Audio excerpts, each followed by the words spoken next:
लग्नानंतर होईलच प्रेम या मालिकेच्या आजच्या भागामध्ये हळदी समारंभ आपण पाहत आहोत. जेव्हा आणि पार्थ यांना हळद लागली जाते.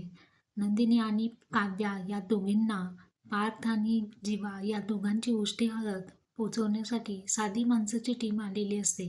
परंतु धूमकेतूकडून ती हळद एकमेकांमध्ये मिक्स होते, खाली सांडते.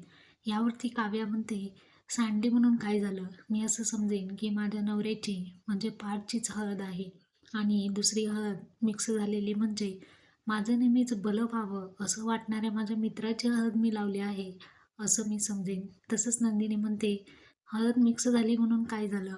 आमचं कुटुंब एकमेकांवरती खूप प्रेम करतं. मी माझ्या नवऱ्याची जीवांची हळद लावली असं समजेन आणि माझ्या धीराची सुद्धा, कारण आमच्यामध्ये एकमेकांवरती प्रेम खूप घट्ट आहे आणि आमच्या कुटुंबातला हाच एक पायाभूत आधार आहे. हळद मिक्स झाली ही कन्सेप्टच त्यांनी चेंज केली.